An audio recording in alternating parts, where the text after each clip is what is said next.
بەڵێ بینەرانی زێدە عەزیزی کەناڵی کوردستان 24 و بەرنامەی کابینەی نۆیەم سڵاوتان لێبێت. ئەم شەو بەرنامەکەمان تایبەتە بە بابەتێکی ئێجگار گرنگ. ڕەنگە تەنها بابەتێک کەم بێت.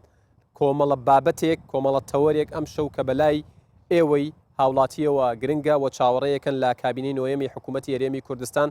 دەبێت بە باس و خواسی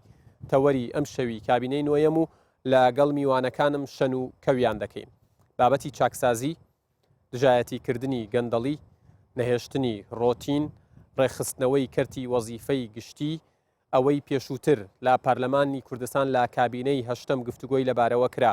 پرۆژە یاسای چاکسازی کە ئەم کابینەیە ئەم حکوومەتە بەنیازە سەر لە نوێ دای بڕێژێتەوە و دووبارە ڕەوانەی پەرلەمانی بکاتەوە و بە شێوەیەک لە شێوەکان عەدالەت لە موچە و لە خانەنشینی بێنێتە کایەوە. من زیاتر ناڵێم لە پێشەکێکە بۆەوەی زۆرترین کات بۆ میوانەکانم بێت. ئەم شەو بابەتێکی گەرم، کۆمەڵێک میوانی شارەزا و پسپۆر و ئاگادار دەبێت بە بابەتی گفتوگۆی ئەم شەومان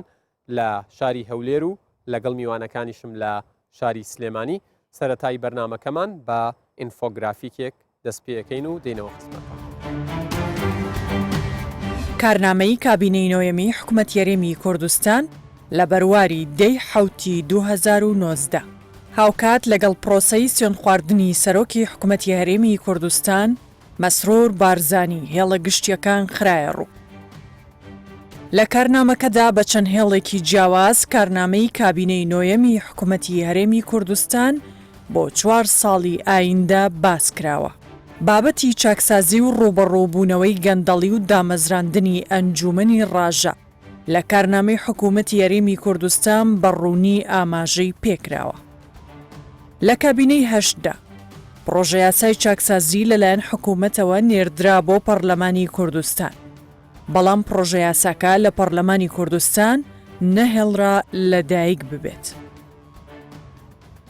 لەم کارنامەی حکوومەتی هەرێمی کوردستان بابەتی چاکسازی لە 13 خاڵی جیاواز باسی لێوە کراوە، لە ڕووەکانی ڕێکخستنەوەی کارکردن لە کەرتی گشتی و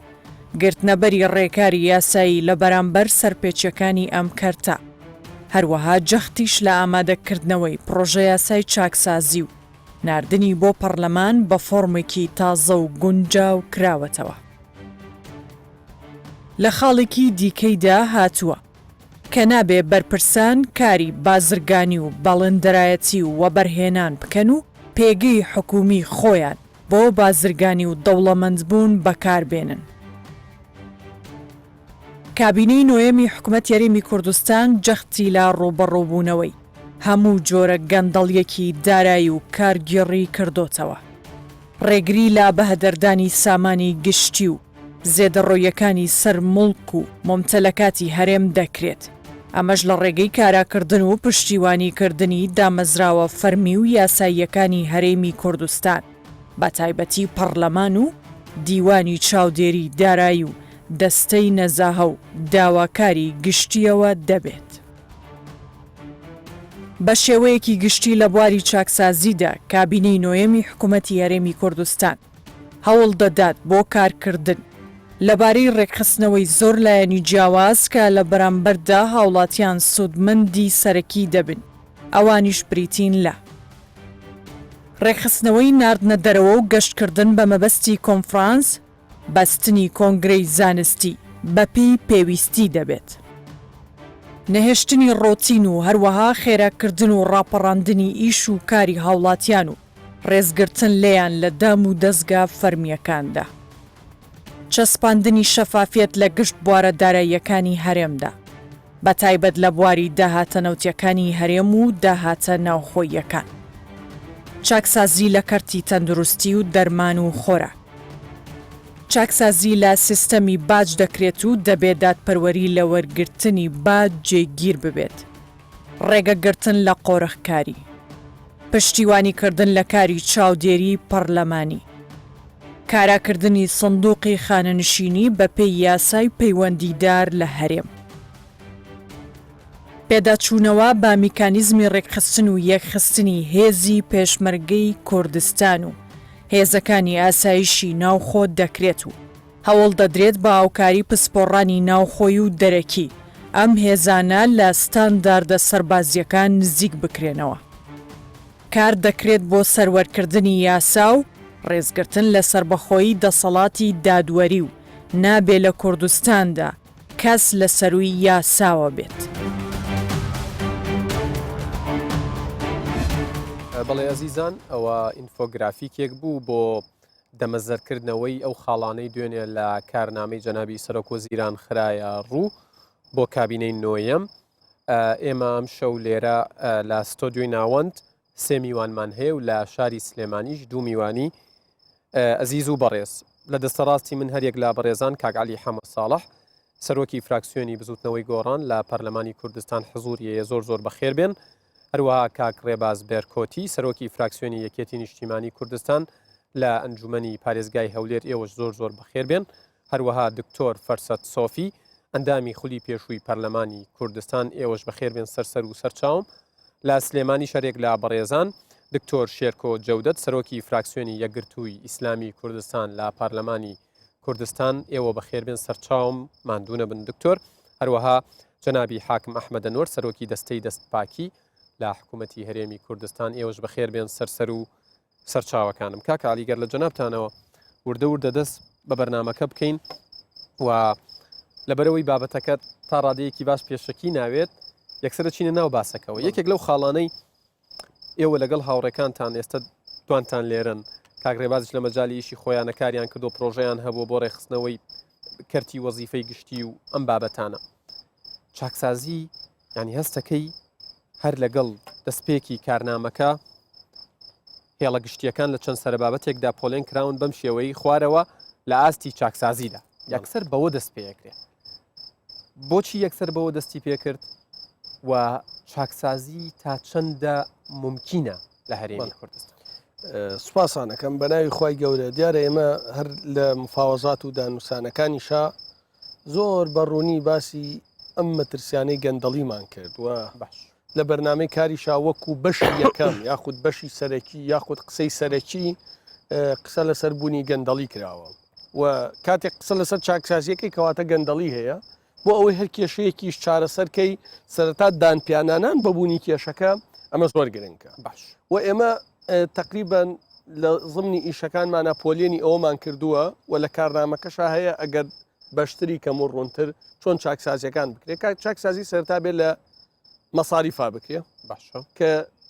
چ ئەوەی یاسای چاکسازی بەشێکی مەساریفە هەمووی نییە. مەسەن خەرجی کۆمپانیەکانی بەرەمێنانی نەوت و بەڵێندەرایەتی و چی ئەمە شار خەرجیە ئەمە چاکسازیە بێت لەولا بێت چاکسازی لە ئیراداتا بکرێ بە داهاتی نەوت و بە داهاتی ناوخۆ ئەو باجوو زەریبانەی وەرەگرێ و ئەو هەموو عەفو و گومرگی هەیە و ئەمانە ئەمە ڕێخستنەوەی واتە ئەبێ داهات ڕێکخەیتەوە چاکسازی تیا بکەی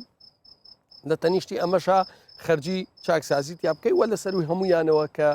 لە هەمومان گرنگە چاکسازی بنەڕەتیە لە دۆسیەی نەوتا کاگەر وردی کەینەوە کێشەکانی دۆسیەی نەوت تا ئێستا لە شوێن ئەمەش بابەتێک گرنگە لەو هەموو کۆمپانیای بە ناوی خزمەت گوزاریەوە بە ناوی سکیوریتیەوە ئێستش مانگانە دەیان و $100 میلیۆن بن. خاڵێکی تر لە کارنامەکە کە زۆر بە دەقیقی دەستنیشان کراوە ئەگەر جێبەجێ بکرێت مەرحەڵەی ئیسلاح زۆرە باتە پێشەوە ئەوەیە کە ڕێگری لە بەرپرسەکان بکرێت لە بزنس و بازرگانیە چونکە ئەو گەندەڵی و ڕۆتی ناتەی کە ئەکرێت لە دەوائیر و عەرزی باشیان پێ ئەدرێ و مەتری زەویان بۆ دا ئەبڕێ و کۆمپانیای سکیوریتیان بۆ دروستەکرێ و خەدەماتی شەریکاتی نەوتیانە دێتێ بۆ ئەوانەکرێ بۆ هاوڵاتی ئاسایی ناکرێ هاوڵاتی ئاسایی ئەبێ بە لە ڕیزا بووە سێ بڕوە ئەمانە. من پێم وایە ئەگەر بەشێکی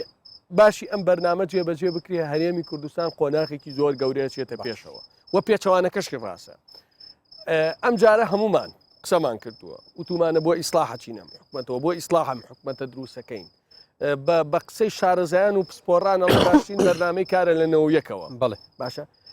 ئەم جارە خەڵک بێ ئومێد ببێ بە ئاسانی هەم ئومێد بۆ خەڵک دروست نابێتەوە هەم بە ئاسانی دوای ئەمە ئیسلاح ناکرێتەوە بۆیە گرنگە بەقوتەوە دەست پێ بکەی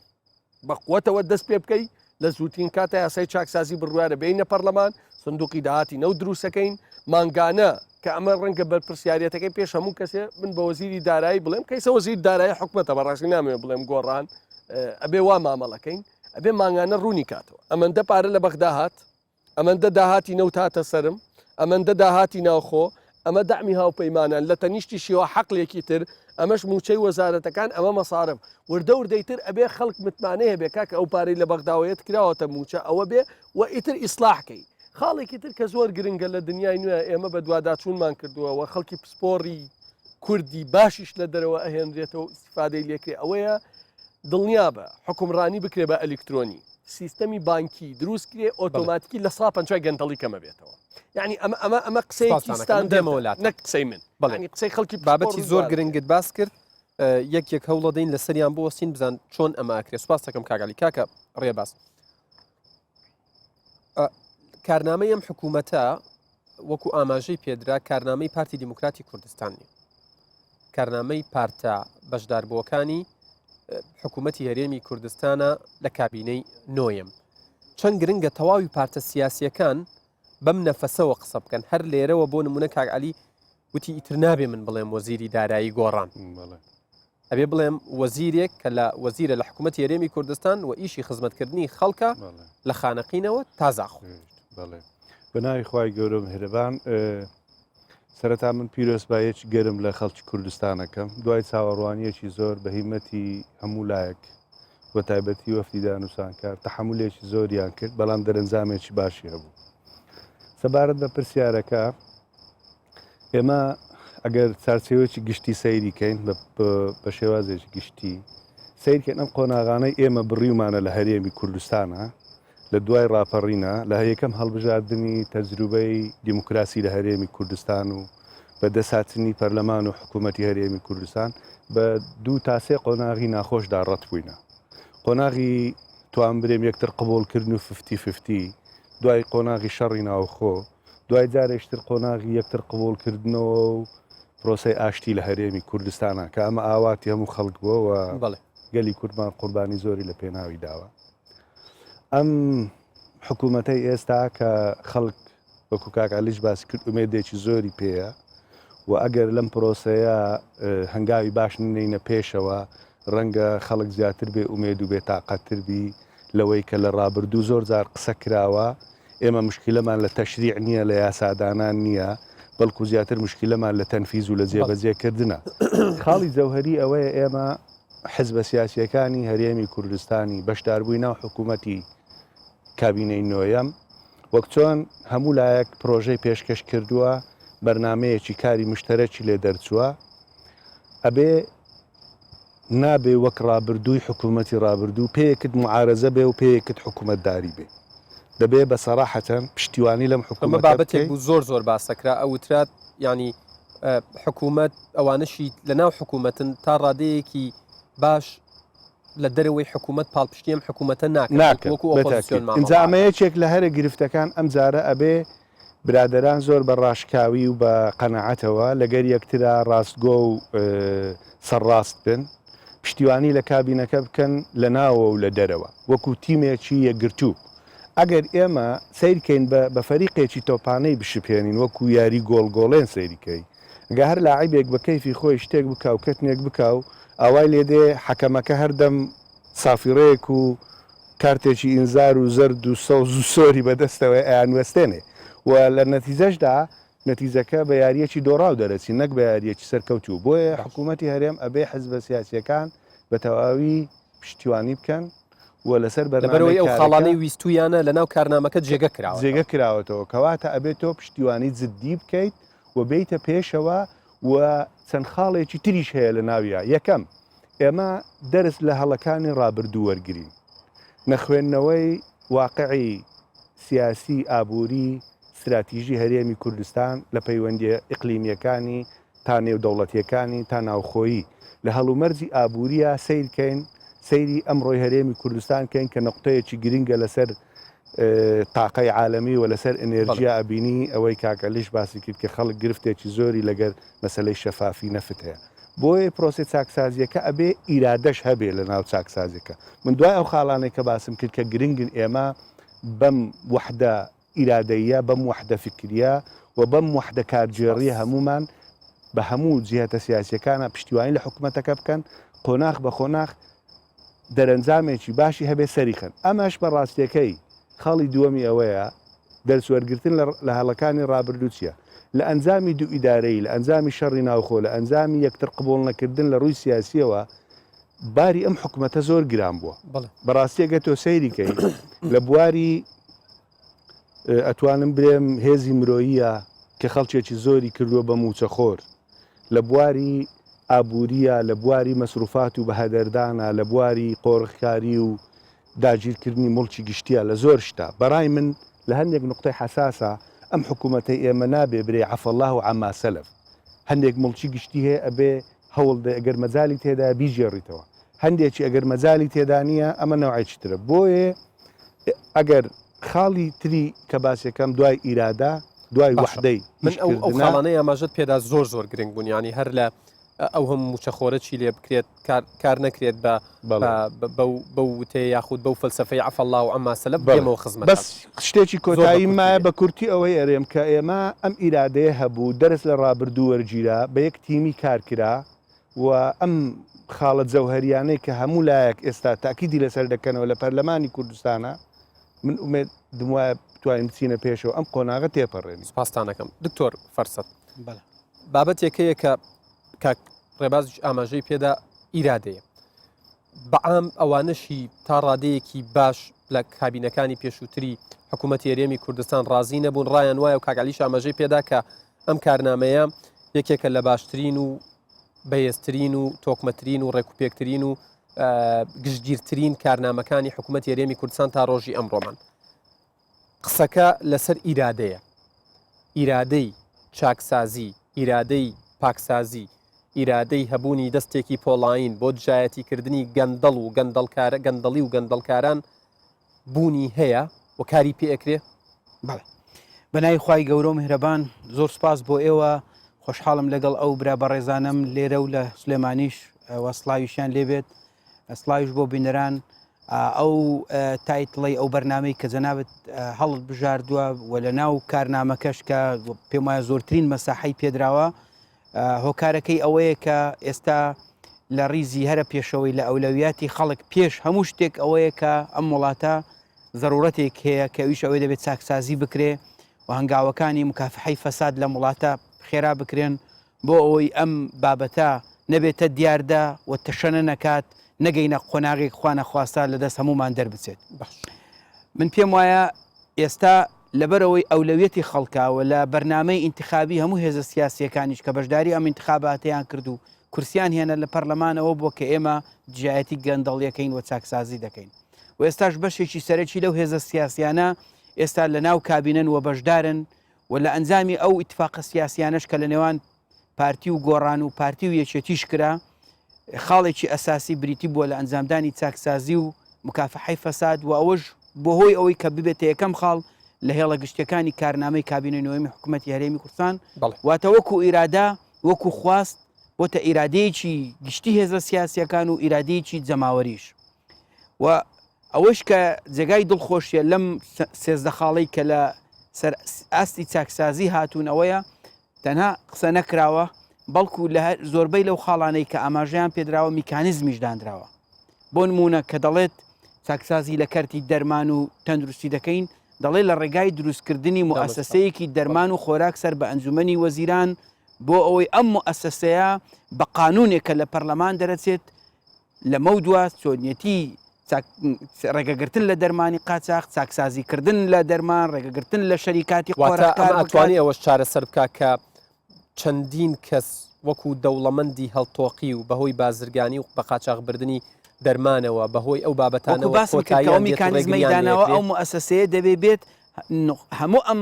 معالەجەی هەموو ئەم کێشانە بکە کە هەیە بۆ نمونە کە ئەڵێ ئێمە خانەنشینی مشکلەمان هەیە کە دێ باسی ئەوە کە دەبێت سندۆقی خانەنشینی دروستکە کە 7% لە تۆ دەگەڕێتەوە وەکو مۆزەفێک پارەکە دیار بێ لە سندۆقێک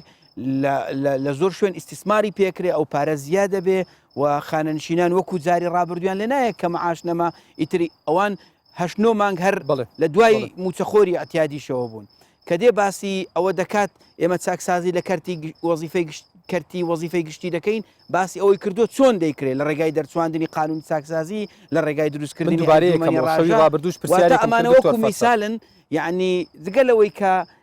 ئاماژەی بە شێوازی چاکسازیەکە کردووە میکانزمی چاکسازیشی دانا ئایا ئەمە لە ڕێگەی ئیزندانی کۆمەڵێکی زۆری فەرمانبەری بێکار ئەبێت لە ڕێگەی ئەو ئیزندان و بڕینی موچەی ئەمە کاتی خۆشمانگەیان کە لەگەڵ برادران لە پەرلەمان ئەم بابەتە هاتە پێش نهائیەن مطلقاً مەسەلە دەستبردن نییە بۆ نانبڕینی هیچ کەسێک ئەیتر چۆن مەسەلە گەڕانەوەی حەقە بۆ خاوەن حەق مەسەلە ئەوەیە کە کەسێک شەهیدی سەنگەرە لە ریزی پێشەوەی بەرگری لەم نیشتیمانە شەهید بووە ئەم حەقیەتی موچەی شەهیدانە وەربگرێ جاشێک چی بەنسبەت بندیوارەکانەوە دکتۆر کەسێک کە لەسەر موچەی بندیوارەکان نەبڕی ئەگەر موچەی و کەسانە نەبڕی کە چەندین ساڵە بە ناشایستەیی موچە وەرەگرن چۆن پاراگەڕێتەوە بۆ خەزانێک کەسێک حەقیەتی زیندانی سیاسی بێ کە لە زیندانەکانی بەعس لەسەر ئەوەی کە تەنزیمی داخلی بۆ گیراوە ئەشکەنجە دراوە حەقیەتی زیندانی سیاسی نەک یەکێک خوانە خواستە لەسەر شتی دیکەی کە ئێمە دەزانین گیراوە و زیندانی سیاسە یەکێک حەقیەتی موچەیەک وەربگرێت کە ئی خۆی بێ نەک 4-5 موچە وەربگرێ و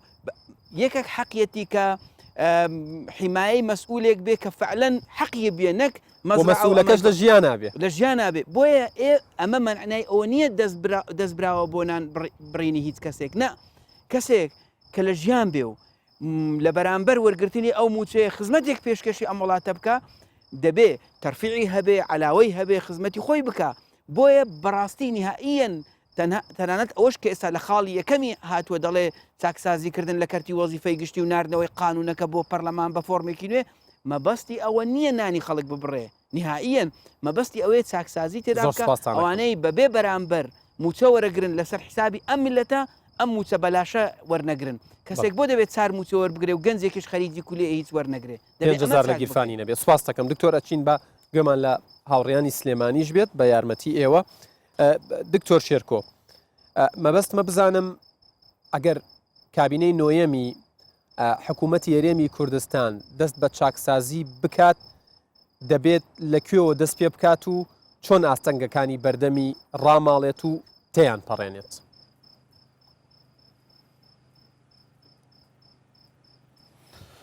بەناوی خی گەورە و میهرەبان سڵاو و ڕێز و حورمەت بۆ میوانانی بەڕێز هاوڕێیانم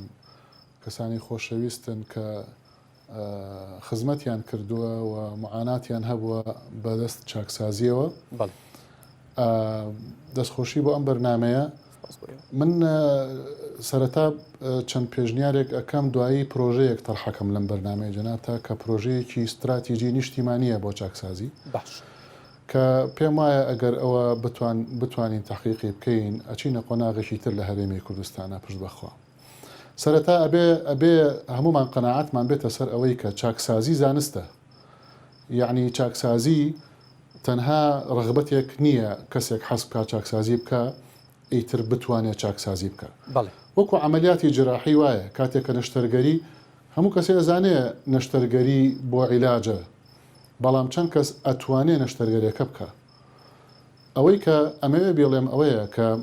مەسلەی چاکسازی ئەمڕۆ بۆ بە عیلم لە زانکۆکانی دنیاە ئەخوێنرێ قۆناغەکانی هەنگاوەکانی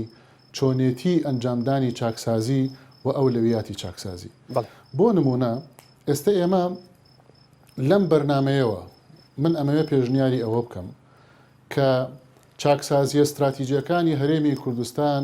وەکو هەرێمی کوردستان ببنە وەسیقەیەکی نیشتیمانی هەموو حزب و لایەن و ڕخراوەکانی ئەوانەی کە معنین بە تایبەتی حزب سەرەکیەکانی هەرێمی کوردستان وەکو وەسیقەیەکی نیشتیمانی بەڵێنی لەسەر بدەن بۆ پشتیوانی یعنی نەک تەنها کابینەی حکومەت بە ئۆپۆزیسیۆن و بەدەسەڵاتەوە بە هەموو حزبەکانەوە وەسیقەیەکی نیشتیمانی بۆ چاکسازی واژوو بکەن و هەمووان پشتیوانی لێ بکەن بۆ لەبەرەوەی ئەمە وەکو کەشتیەکە وایە کەشتیەکە کون ببێ لایەکی بشکێ و بەرەو نقم بوون بڕوا مەجالیش نامێنێتەوە بۆ ئۆپۆزیسیۆن و دەسەڵات کە بتوانن چالاکی تیا بکەن لەبەرەوە ژیرانە ئیشکەین ئەبێ جارێک کەشتیەکە بپارێزین لە نقمبوون اینجا بین لەناو ئەو کەشتەیە کە پاراستمان بین لەناو ئەو کەشتەیە منافەسی ئەو کەمزانی کاممان خزمەتی کەشتێوانەکان ئەو خەڵکی کە لەسەر ئەو کەشتەیە باشتر ئەکا دواتر کێ بردێەوە پیرۆزی بێ و کێنەی بردەوە با هەوڵی زیاتر با بۆی کە پێش بکەوێت ئەمە منطقی سەلیبی قۆناغەکانی چاکسازیە لەبەر ئەوە ناکرێت چاکسازی ببێتە ململانەی سیاسی ببێتە قوربانی ململانەی سیاسی یعنی چاکبوونی کارەبا چاکبوونی ئاو چاکبوونی سیستمی بانقی شەفافیەتی نەوت و گاز مەسەلەی تەندروستی مەسەلەی ئەم هەموو سێکتەرانەی چاکسازی ئەمانە پێداویستیەکانی ژیانن ئەمانە جێگەی ململانەی سیاسی نین خەڵکی عاقڵ ئیسرائیل ئەوە تا لە پاڵمانایە ئیسرائیل سەروەری یاسای وا تحقیق کردووە سەرۆکوەزیرانی پێشووی ئێستا لە زیندانایە لەبەرەوەی سەروەری یاسا هەیە و ساغ بۆتەوە بەسەریە کەوابێ هەنگاوەکان ئەبێ بەم شێوەیە بن بە پێی دراساتی دەولی بۆ چاکسازی هەنگاوەکانی بیناکردنەوەی وڵات ئەبێ یەک بە دوای یەک بن سەرەتا هێزی نیشتیمانی دوای ئەوە هێزی ناوخۆیی هێزی نیشتیمانی بۆ بەرگری دوای هێزی ناوخۆیی بۆ نیشتیمانی بۆ پاراستنی ئەمن و ئاسایش دوایەوە سەروەری یاسا تۆ هەموو ئەم دەستگایانە دروستکەی بۆ وەزیفە بۆ سندوقی کوردستان بۆ داهاتنەوتیەکان بۆ ڕاژەی وەزیفی بۆ داو دەرمان دەستگا دروستکەی ئەمانە بەڵێ باشە بەڵام کە ئەمانە پێشێلکاری یاساییان تیاکرا وە کەسێکت گرت وەڕەوانەی زیندانت کرد و لەبەرەوەی سەروەری یاسانیە لەولاوە ڕۆڵی یاسا سەروەر نەبێ و کارانە بێ هەموو ئەو دام و دەستگایانەی کە دروستیەکەیت و بەنیەتی ئیسلاح کردوتە بە هەدەر ئەڕوا بۆ لەبەرەوەی ئەسڵەن تۆ بە شێوازێکی زانستیانە و لۆجیکیانە چاکسازیەکەت نەکردووە یعنی ئەبێ سەروەری یاسا هەبێ بۆی تۆ بتوانی مخالەفاتەکان ڕاستکەیتەوە با جێبەجێکردنی یاسا ئەبێ هێز لە پشتی یاساوە بێ ئەبێ هێزی نیشتیمانی لە پشتی یاساوە بێ اینجا گەورەترین دوژمن ئێستا کە بەرەو ڕووی ئێمە بۆتەوە کە لە داعش خەتەرترە کە لە ئەو شەڕە گەورە سەختە نەگلیسەی بەرامبەر بە تێرۆریستان کرا لەم هەرێمی کوردستانەیە خەتەرترە ئەویش ئەم مۆزوعی چاکسازیەیە چونکە ئەوانەی کە ڕێگرن لە چاکسازی کەسە دەستڕۆیشتووە نزیکەکانی نزیکی بڕیاردەرەکانن ئەوانن نفوزیان ملیاراتیان مەلاینەکانیان چارەسەری ئەمە چیە دکتۆر ئەمە ئەبێت چۆن چارەسەر بکرێت کاتێک کە تۆ دەست ئەبەی بۆ چاکسازی و بۆ چارەسەرکردنی نەخۆشیەکان ئەوانت لێ زیندوو ئەبنەوە ئەوانت دێنە بەردەم بۆیە گەندەڵکاری نەدینی هەیە نە مەبدەئی هەیە نە بڵێ سەر بە حیزبێکی معەنە بە تایبەتی بەڵێ ڕێژەکەی فەرقەکە لە حیزبێکەوە بۆ حیزبێکتر بەڵام گەندەڵکاری گەندەڵیە تۆڕی مافیاییە تەنسیقات و بە قۆناغەکانی گەندەڵیە تێپەڕیوە لە فەسادی فەردی بۆ گەندەڵی جەماعی بۆ گەندەڵی منەظەم کە تەتەورەکە بۆ گەندەڵی مقەنەن کە قانون بەکارهێنێ بۆی گەندەڵی بکە وەکۆی کە لە کەرتی نەوت و گاز وەکۆی کە لە کەرتی داراییە وەکۆی لە کەرتی وەبەرهێنانە و کەرتی دەرمان و ئەوانەیە ئەیبینین ئەمانە مەراحلی تەتەوری ڤایرۆسی گەندەڵیە کە بە دراساتی علمی سەلمێنراوە بەڵێ دکتۆر ئەگەر بەنیازی باسی پرۆژەکەت بکەیت پێم خۆشت بێمەوە خزمەتت بۆی بە مفەسەلی قسەی لەسەرکەی دێمەوە خزمەتت بۆی کاتەکە بە هاوسەنگی دابش بکەم دێمەوە خزمەتی جەناب لێرەوە داوا ئەەکەم فەرموو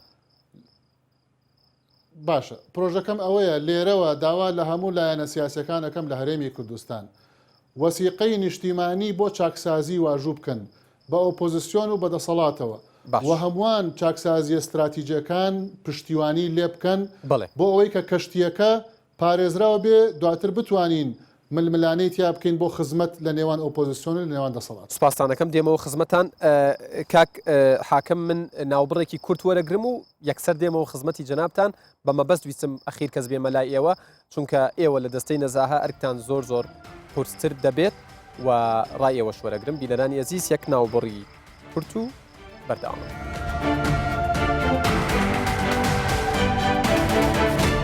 ئەزیزان دووبارە سڵاوتان لێبێت بەردەوامین لەم بەرنمەیەمان کە قسەکردنە لەسەر کۆمەڵێک بابەتی گرنگی ناو کارنامەی کابینەی نۆیەمی حکوومەت هێرێمی کوردستان لە سەروی هەمویانەوە چاکسازی و دژایەتیکردنی گەندەڵی هەر لە سلێمانی ئەمێنمەوە چمە خزمەتی کاک حاکم ئەحمەد ئەنوەر کاک حاکم سڵاوتان لێبێت ئێوە وەکو سەرۆکی دەستەی دەستپاکی چاکسازی و دژایەتیکردنی گەندەڵی بربەستەکانی چین لە هەرێمی کوردستان و دەبێت چۆن زاڵ بن بەسەریانە و هەنگاوی فعلی بەکردار نەک بە قسە و نووسین دەست پێ بکات.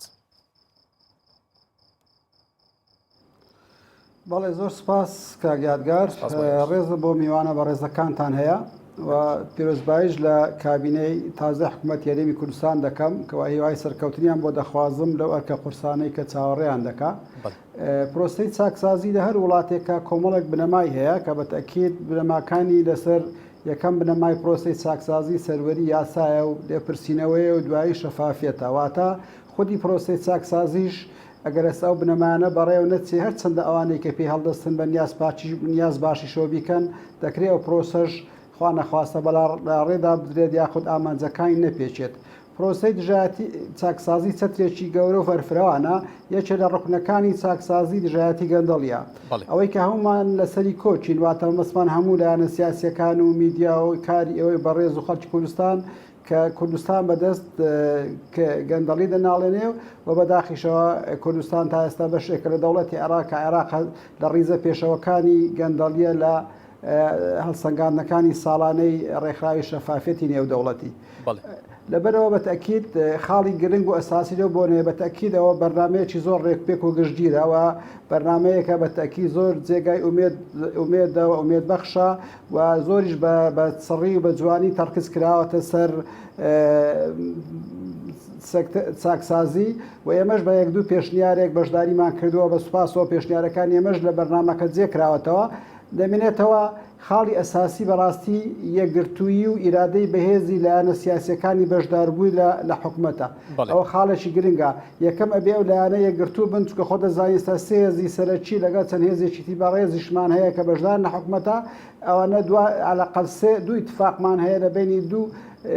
تەرەفی ڕاستپێدراو بە حکوومەت لەگەڵ دوو لایەنەکەی تر ئەوە خاڵێکی گرنگە کەواتە یەکگرتووی بۆ نمونە کاتێک کە سەرۆکی لە ئەنجوومەنی وەزیران بڕیارێک دەردەچێ بە لێ پێچینەوە و محاسەبەکردن لە هەر کەسێکە ئەوێ ئەکید ئەو لایەنەکانی تر بڵێن هاوکار بن بۆیە ئیرادەی سیاسی هەموو جار دەڵێن خاڵی گرنگە اینجا دێتە سەر میکانیزم و ئالەتەکان بە سوپاسەوە لە خاڵی پێنجەم کە باز لە دژایەتی گەندەڵی و نێشتنی گەندەڵی ئیداری و دارایی دەکات باز لە میکانیزمە قانونیەکان دەکات بۆ نمونەیەکێک لە دەستگا گەورەکانی چاودێری پەرلەمانە دوای دێتە سەر دەستگای مختص بە چاودێری چۆنیەتی سەرفکردنی داهات لە کوردستان کە دیوای چاودێریە دوای دەستەی دەستپاچێ دوای دیوای داواکاری گشتیە ئەو دەستگایانە ئەو میکانیزمن کە بەنیازە حکوومەت یاریمی کوردستان پشتیان پێ بەستێ بەڵام بەتەکید پشت پرۆسەی چاکسازی دژایەتی گەندەڵی پرسێکی نیشتیمانیە نیشتیمانیە بەڕاستی هەموو هاوڵاتی زۆر کەس ڕایان وایە کە گەندەڵ و گەندەڵکاران ئەو نەهەنگەن ئەو حوتەن کە هەر کەسێک هەوڵی چاکسازی بدات قوتی دەداتەوە نەهەنگە ئێوەش لەو ینی ئێوە زیاتر لە ناو بوارەکەن پێتان وایە یان چاکسازی و دژایەتیکردنی گەندەڵی بابەتێکە پرسیەکە ممکنە ڕێی تێچێ و ئەکرێت لەم 4 ساڵەیە جێبەجێ بکرێت زۆر بە کورتی بێ سپاس دەکەم. کاگیادگار بەڵێ خۆت زای پرۆسی چاکسازی پرۆسەیەکی بە ئازارە بەڕاستی لە بەژۆنی زۆر خەڵک دەدرێت و ئەکید بەرهەڵسکاری زۆر دەبێت بەڵام تاکید لە سەوژ ئەوە دەکەین گەندەرگی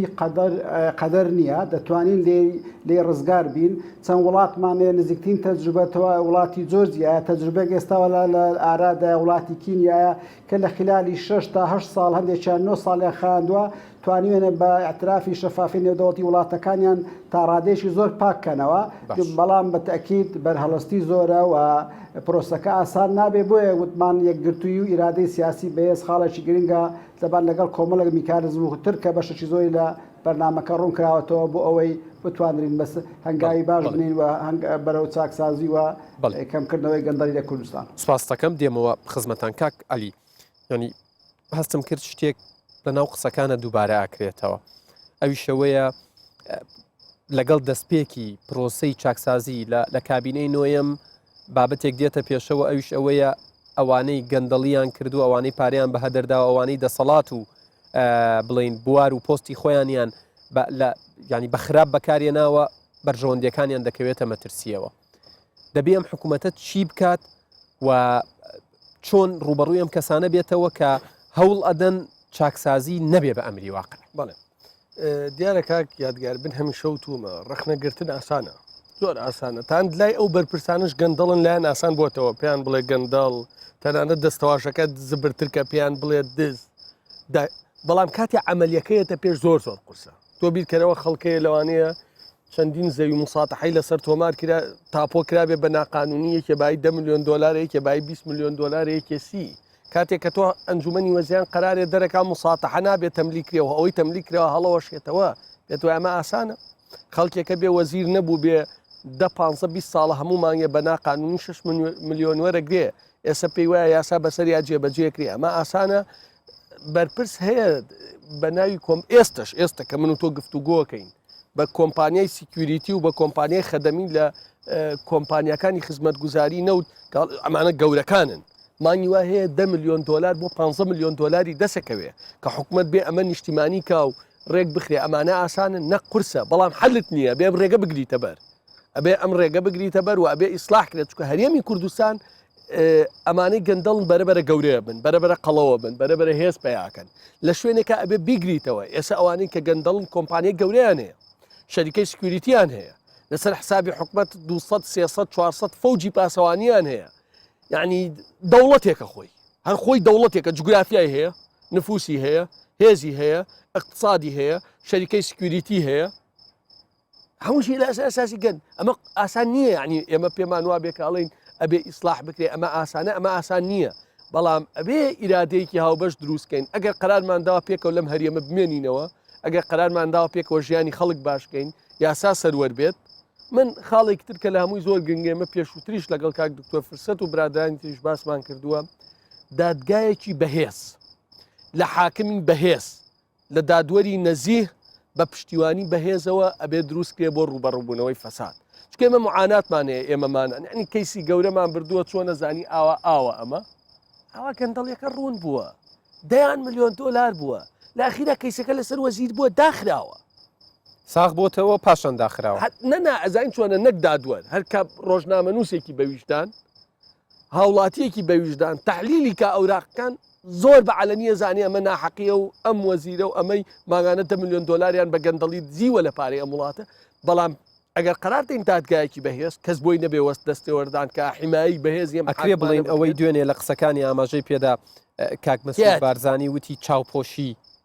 ئەمە لە دوو خاڵاتیات لە سێ خاڵاتیات یەکەم ئەڵێ کە بەرپرسەکان بۆیان نییە خاڵێکی ئەوەی سربەخۆیی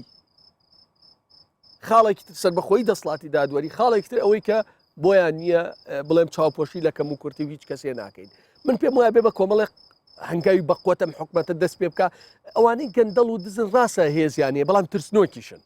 دڵنیام ترسنۆکە چکە من لە کۆمەڵێک هینا ڕوبەڕویان بمەوە قانونی ئیسلاح دەکەین سندوقی داهاتی نەوت دروستکەین کۆمپانیایەکی نیشتیمانی دروستکەین بۆ خەدەماتی نەوت لەبری ئەم کۆمپانیانەی کە هەرچی پارەی ئەم وڵاتەیە بردیان بە ناوی خەدەماتی نەوتەوە لەولاوە قەرارێ دەکەین ئەو زەویانەی بە ناقانونی ئەمەیان لێکراوە بەڕێکی جێبەجێ بکرێت دڵنیا بێتە حکومەت بەهێزە بێتەوە چی بەنسبەت هاوکاری پارتە سیاسیەکانەوە بۆ ئەم پرسە ئەبێ پارتە سیاسیەکان یعنی حکوومەت لە کەلار چۆن دەستێکی پۆڵین بێت لە زاخۆش هەمان دەست هەمان بەسە منە بێ لە گۆڕانەوە دەست پێ بکەم کاتێک کە یاسای ئیسلاح دەرەچێ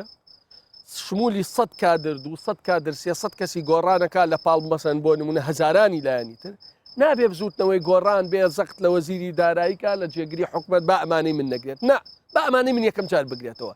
ئیسلاح قوربانیە بێ ئەبێ عەلی حەمە ساڵح لە خۆیەوە دەست پێ بکە بڵێ من تەمەنیم 35 ساڵە بە کام دین ڕەوایە 6 ملیۆن وەرگرم و بەڵام باوکەکەم کە تەمەنی 84 ساڵە و 40 ساڵ خزمەتی وەزیفەیە 400,000 وەرگرێت ئەبێت لە خۆتەوە دەست پێ بکەی ئیسلاح ئازاری هەیە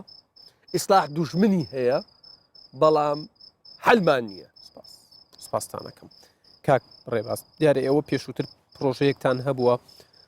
بۆی کەرتی وەزیفی بە شێوەیەک لە شێوەکان ڕێک بخەنەوە کاتی ئەوە نەهاتووە ئێوەش بێنە ناو باسەکەەوە چونکە دوێنێ باس لە لامەرکەزیەتیش کرا زۆر گرنگە پارێزگاکان پارێزگارەکان و ئەنجوومەنی پارێزگاکان بێنە ناوەوە بۆ ئەوەی ببن بە نوێنەری ڕاستەقینەی حکوومەت نوێنەری ڕاستەقینەی هاوڵاتیان چکە ئەنجوومەنی پارێزگاکان پەرلەمانێکی بچووکی ئەو شارەیە ئێوە چۆن نەتوانن ڕۆڵ لەمەیا ببینن و خەلەل و کەم و کوڕیەکانی کەرتی وەزیفەی گشتی لە هەرێمی کوردستان چیە و چۆن چارەسەرە یەکەمە بێ ئەنجوومەنی پارێزگاکان لە هەر سێ پارێزگای هەر چار پارێزگا هەرێمی کوردستانە پشتیوانیەک و پشتگیریەکی معنەویان هەبێ و ڕێگایان پێ بدرێ بە پشتیوانیکردنی چاودێریکردن و وابزانام لە کارنامەکەی حکوومەتیش داهاتووە کە پشتگیری ئەوە بکرێت کە دەستگایەکی چاودێری بن بەسەر دام و دەستگای حکوومەتی مەحەلیە باش ئەوەی لەسەر مەسلەی وەزیفەی عامە من شتێکم باس کردو وەکو پرۆژەیەک لە ئەنجوومەنی پارێزگا لەسەر مەسلەی ئابدەیتکردنی جارێشتر ئەو هێزی کارەیە کە ئەگەر سەیریکەی لە بودجەی گشتیە پارەیەکی زۆر بە هەدەر دەڕوا لەسەر موچە خۆر تاکیدیش لەوە دەکەینەوە کە ئەم پرۆژانە وەکو پێشنیازیش کراون لە خاڵی یەکەمە تاکیدەن لەوەیە کە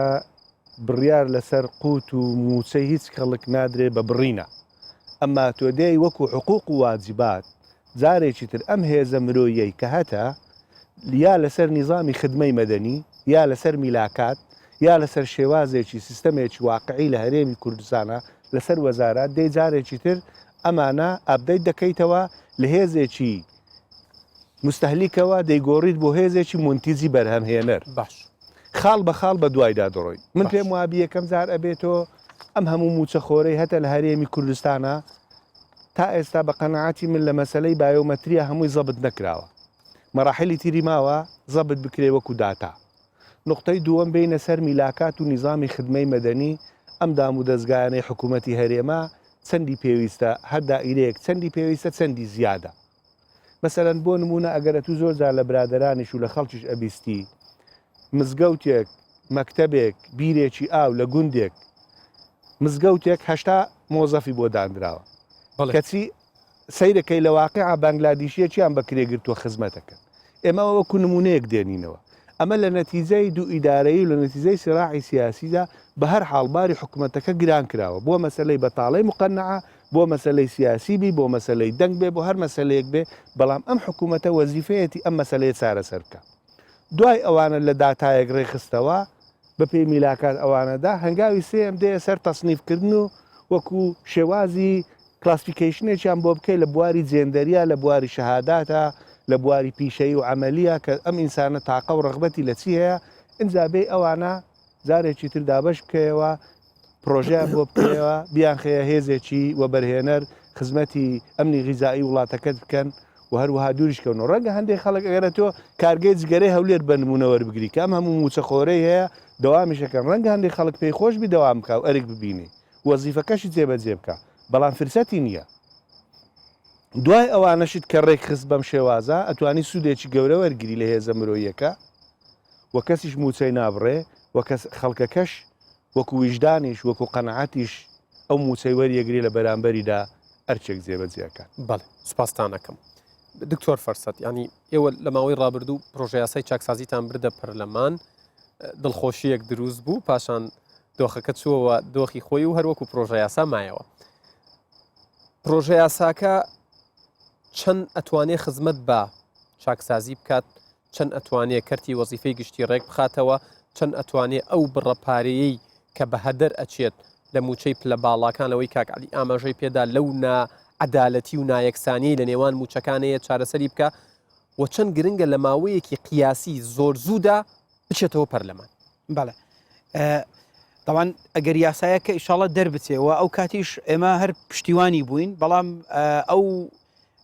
با بڵێن ناڕزایی خەڵک بەشێکی خەڵک با بڵێن لێ کەوتەوە بەداخەوەویش لە ئەنجامی لێک تێنەگەیشتن بوو ئەگەنە تەنانەت بە نسبەت پلە تایبەتەکانیش ڕێژەی خانەنشینیان زۆر دابەزێنرا بوو بۆ نمونە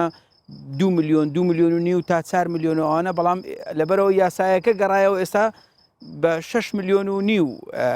خانەنشینی وەرەگرن ئەگەر ڕۆیشت باە باشتر بوو ئێستا 2 ملیۆن و نیو وەرگربایان ئێستا 6 ملیۆن وەرەگری بەداخەوە لێک تێنەگەیشتنێک درست بوو بۆچوونێکە ئەمە بوو بە یاساییتر بە هەموو تەمەنی ناکرێت تعدیل بکرێتەوە هەموار بکرێتەوە بەداخەوە من پێم وایە بەشێکیشی ئەوانە بوون کە مەساڵحیان لێدرا بوو هەر یەکە و فێسبوکێکی لە بەردەست بوو دەستی پێکرد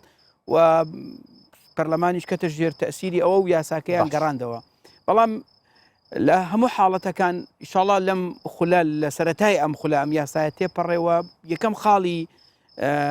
ئەو بەرنامەیەش ئەو هێڵە گشتیانش کە هەیە ئەو خاڵەیە کە دەبێت کەرتی وەزیفەی گشتی ڕێک بخرێتەوە ئەم یاسایە بە فۆرمێکی نوێ تێپەڕێ و لە ئیتفاقی بینی پارتی و یەکێتی و پارتی و گۆڕانیش دیسان هاتوتەوە کە دەبێت یاسای چاکسازی تێپەڕێ معنای وایە ئێمە ئەو بەنسبەتە و گۆڕانکاریانە زۆرینەی هەر زۆری پەرلەمان پێک دێنین دکتۆر گۆڕانکاریانەی لە فۆرم و ناوەڕۆکی یاساکە پرۆژە یاساکە ئاکرێت چونکە ئەوترێت ئەوانەی پارە بەهەدەرەدەن ئەوانەی لە بەرژەوەندیانە درێ ئەوانەی خەریکی گەندەڵین بەردەوام لە تەتەور و گەشەکردن و شێوازی خۆیان ئەگۆڕن بۆیە ئەبێت ئێستا ئەو پرۆژە یاسایی کە بۆ ساڵێکی پێش ئێستا گونجاو بۆ ڕەنگە ئێستا پێویستی بە هەموارکردنەوە بێت هەرخۆی ئەو کاتیش کە یاساکە دەرچوو لەبەرەوەی کە تۆ یاسا دەبێ ناو پەرلەمان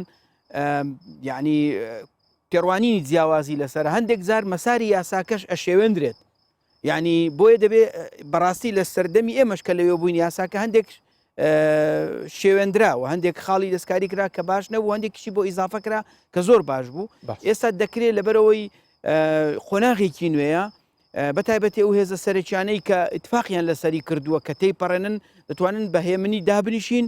و ئەم یاسایە بە شێوازێکی زۆر باش دابڕێژرێتەوە بەڵام هەندێک شت نەگۆڕە لە کەرتی وەزیفەی گشتی کە زۆرترین پارە نەک زۆرترین توانە بڵێم ١٨ داهاتی ئەم وڵاتە بۆ موچە و خانەنشینی داڵا ینی هەندێک شت نەگۆڕە ئەوەی کە لیستی شەهیدان دەبێت چاک بکرێت لیستی زیندانی سیاسی دەبێت چاک بکرێت حیمایی مەسئولین دەبێت ڕێک بخرێتەوە هێزەکانی پێشمەرگە یەکە و هەفتا دەبێت ڕێک بخرێنەوە و دەبێت ئەو هەموو بەهەدەردانە تێدا ڕێک بخرێتەوە پلە بەرزکردنەوەی نایاسایی دەبێت ڕێک بخرێتەوە مستەشارین و ئەمانە کە خەڵکێک تەمەنی 24 ساڵ بە مستەشار دامەزرێنراوە و دواتر بە 6 مانگ خانەنشین کراوە و ئەمانە ئەمانە نەگۆڕن دەبێت ئەمانە چاک بکرێنەوە بۆیە بە یان مەرز دابدرێت لەمە دوا کەسێک ئەگەر 20 ساڵ خزمەتی وەزیفی نەبێ نابێت بیستە مستەشار دەبێت هەندێک هەنە ڕێک بخرێنەوە ئەخر ناکرێت لەبەرەوەی ئەمە لە خانەوادێک تێکۆشەرەیان کوڕی شەهیدێتر هەیە بکەینە قایم قام نە دەبێت شەرتی وەزیفی دابدرێ دەبێت ڕێز لە بنەماڵی شەهیدان بندرێ بەڵام بە ئیمتیازاتی تر نەک بە خەڵاتکردنی پۆست و پلە و پایە ئەمە دەبێت لێکتر جیا بکرێنەوە بۆیە بە تەسەوەری من هەندێک شت هەیە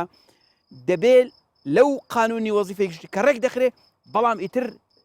بربەستی قانونیشدا بنرێ لەمە دووە هەموو کەسێک جورئەت بخۆی نەدا داوای مستەشاری بکات داوای هەندێک پۆست و پلەی پایە بکە دەبێت خزمەتی وەزیفی هەبێ یان من سنجاری تر وتومە ئاخر پلەی عسکەری پلەیەکی زۆر گرنگە ناکرێت ئێستا بە پێی ئەوەی کە من بەدووادا چوونم کردووە ژمارەی لیواکان لە هەرێمی کوردستان لە جەیشی ئەمریکی زیاترە جەیشی ئەمریکی لە پلەی عەقید تا پلەی فەریق تقریبان 300 شتێکی هەیە ئێمە نزیکەی 10,000 مان هەیە ئەمە لە هیچ شوێنێکی دنیا نییە جەیشێک ئەو هەموو لیوایە و عەمید و عەقیدەی هەبێ کە هەمویان لە گۆترە و بە ئەوە کراون دەبێت ئەمە پلەی عەسکەری هەیبەت و شکۆی خۆی بۆ بگەڕێتەوە دەبێت پلەی وەزیفی هەیبەت و شکۆی خۆی بۆ بگەڕێتەوە ناکرێت بۆ یەکێک بە ساڵان چاوەڕوان بکە تا تەرقیەک و تەرفیعێکەکە یەکێک لەبەرەوەی خزمی منە یەکسەر بە مەحسوبێت و منسوبێت خەبیر و مستەشار و مدیر عام ئەمە دەبێت بڵاوە کۆمنت هەڵ ناگرێت شکۆ بۆ وەزیفەی گشتی بگەڕێنینەوە بۆیە ئەم یاسایە دەرگایەکە بەڵام دیسان دەڵێمەوە ئیرادەی سیاسی بەتایبەتی ئیرادەی سیاسی پاردی و یەکێتی کە لە ماوەی قۆناغی ڕابرد و حکومڕانی ئەو وڵاتە بوونە دەبێت لەمە دوا بڵێن تا ئێرە کردمان خراپمان کرد و ئەم میلەتە دەرفەتی بە ئێمەدا دەنگی بە ئێمە داوەتەوە و ئەوەی کە جێگای ئومێدە ئەم بەرنامەی کارەکە ئێستا بۆتە جێگای پشتیوانی هەموو لایەنە سیاسیەکان هەمومان پشتیوانی بکەین و هەمومان بەش ڕازی بین بە بەشێک بە قوربانیدان لەوەی کە بەرمانەکەوێ ئێمە سەرەکەوین زۆر سپاس دەکەم دکتۆر شێرکۆ بابەتێکەیە کە لە ناو هاوڵاتیانە زوو ئەو ڕوژێنرێت سەرە ڕای پاڵپشتیکردنی کارنامەکە ئاماژە بەوادەن کە پێویستە ئەوانەشی لە کابینەکانی ڕابردوو دەستیان هەبووە لە گەندەڵی یا گەندەڵ بوون یان هاوکاری گەندەڵکارانیان کردووە یان پارەیان بە هەدەرداوە یاخود دەسەڵاتی خۆیان خراپ بەکارێناوە نابێ بە سیاست و فەلسفەی وەکو کاک رێباز وتی ئەفەڵڵا و ئەمما سەلەف مامەڵەیان لەگەڵا بکرێ بەڵکو دەبێت یەکەم کەس لەوانەوە لێکۆڵینەوە و لێپێچینەوە دەست پێ بکرێت خۆی لە ڕاستیە من کە لە سەرەتاوە وتم چاکسازی زانستە بزەبت مەبەستم لەوە بوو چونکە هەموو کەسێ چاکسازی حەز لێ و ئێوێ بەڵام چەند کەس لی ئەزانێ چاکسازی بکە و چەند کەس ئەتوانێ چاکسازی بکە واتە کێشەکە تەنها ئێرادە نییە وەکوەیە کە کەسێک زۆر ئازابێ زۆر بەتوانابێ عەزەڵات و هێزی زۆری هەبێ بەڵام لەبەرەوەی نازانێ عملیاتی نەخۆشیەکە چۆن بکە چۆن ورجی هەڵدڕێ چۆن پێداویستە پزیشکیەکانی بۆ دابین بکە با ئازابێ با ئێرادەشی هەبێ با ورەشی بەرز بێ با هێز و عەزەڵاتیشی بەقووت بێ بەڵام چونکە نایزانێ ئەیکوژێ ئەوەی کە ئەمەیە بڵێم ئەوەیە کە بەشێکی سەرەکی لە چاکسازی لە نەتەوە یەکگرتووەکان وا پێناسەیان کرد بە تایبەتی لە وڵاتە دواکەوتۆکانی وەکو ئێمە کە ئەمانەوێ بەرەو پێش بڕۆین شتێکیاندا هێنا بە ناوی العەدالە الانتقالیە ترانزیشنال جاستیس. ئەم العەدالە الانتقالیە بۆ چییە؟ بۆ ئەوەیە ینی کرۆکی فکرەکەی ئەوەیە کە تۆ ئەگەر ئێستا بێ پڕاوپڕ پەلاماری هەموو گەندەڵەکان بێ پێکەوە ئەوە پێوترێ ئینتیحار پێوترێ ئینتیحار و هەموو لۆجیکێک و هەموو منطقێک پێمان ئەڵێ کە تۆ ئێستا ناتوانی بەڕۆڕووی هەموو کانسەر و شێرپەنجە و گەندەڵەکان بیتەوە کەواتە بۆیە ئەبێ بەرنامەی ئەولەویاتە هەبێت ئێوە شۆک ئۆپۆزیسیۆن کات بن بە حکوومەت بۆ ئەوەی چارەسەری ئەم خەموو گەندەڵیانە بکات نەک لە شەو ڕۆژەکە بینە لەیلەتین وەضحا چارەسەر بکرێت. بۆیە باسی وەسیقە نیشتیمانیەکەم کرد یاداشتە نیشتیمانیەکە کە هەموو حزبە سیاسیەکان لەسەر استراتیجیاتی ئیسلاح ڕێبکەون و بەڵێدی لەسەر بدەن یعنی پشتیوانی لێ بکەن وەکو دەستورێکی نیشتیمانی چونکە ئەمە دوژمنێکی گەورە بەڕۆڕی ئەم نیشتیمانە بۆتەوە پێوترێ گەندەڵی پێوترێ ڕێگرەکانی چاکسازی. اینجا خاڵێکی تر کە زۆر زۆر حساس و هەستیارە منەفیزەکانی چاکسازین چونکە ئەوانەی کە چاکسازی جێبەجێەکەن مەسەن تۆ ئەم دەستگایانە دامەزرێنی بۆ دەرمان بۆ نەوتوگاز بۆ سندوق بۆ تەقاعدی بۆ ڕاژەی وەزیفی بۆ ئەوانە بەڵام ئەوانەی کە دراسی پرۆسی چاکسازیان کردووە لە وڵاتانی دنیا باش ئەزانن کە منەفیزەکانی چاکسازین زۆر جار چاکسازیان تێکداوە و فەشەلیان پێهێناوە بەو معنایی ئەوەی کە کابرا لە بریەوەی چاشی کا خراپێکا چونکە بەرپرسێکی خراپدانراوە بۆ ئەو دەستگایی کە ئەبێ چاکسازیەکە بکاو کە بە معاناتێکی زۆرەوە تادا ئەمەزرێ ئەو دەستگایە دواتر تەماشاکەی بەرپرسەکەی یا ئەو تیمەی ئەیبا بڕێوە تیمێکی